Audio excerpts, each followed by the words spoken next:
This is Las Vegas Real Estate Now, where we bring you the 3 E's: educate, empower, and engage. I'm your host, Harvey Blankfeld, along with our co-host, Shelley Brown, and we've been selling homes here in Southern Nevada since 1988.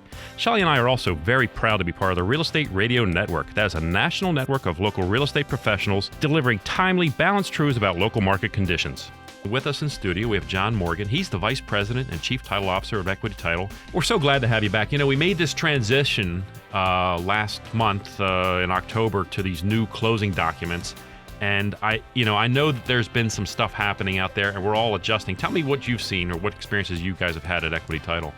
Well, in the time since the implementation of the new TRID disclosures forms, we've discovered from talking to our escrow officers that there are some real challenges with different lenders, and there's so many lenders out there. Yeah. Different lenders having different interpretations of how to comply with these new laws. Mm-hmm. And I think a lot of it has to do with just the uncertainty surrounding such a major rollout of new legislation, coupled with the severe penalties that can be assessed by the CFPB for noncompliance. The documentation changes are one thing, but the other scary thing about the CFPB is their sole source of income is from fines.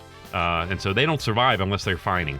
Absolutely. The penalties for violations, depending on the nature and the scope of them, can range from $5,000 a day to $1 million per day. Wow.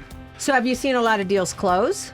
We have. There's been a few challenges, like I said, with different lenders having different ideas about the timing of the disclosure, the need for redisclosure to borrowers when fees change on various line items. How that disclosure is going to get delivered varies greatly. The expectations from lender to lender, how involved the escrow officer or a title company is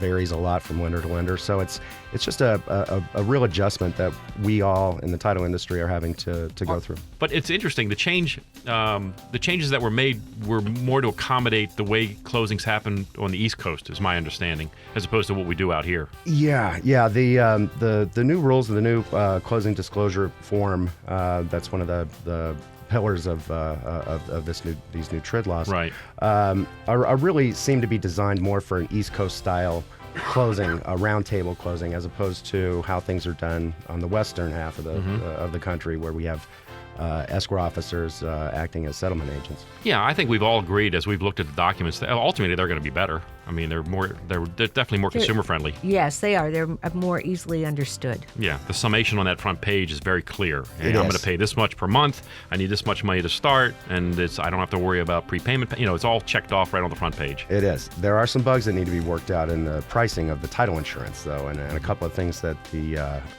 our trade association, the ALTA, American Land Title Association, fought really hard as these laws were being developed to cover how to correct an error in how these title policy fees have to be disclosed, and the designation of an owner's policy of title insurance as being optional, which we in the title business strenuously object to the idea that that's an optional.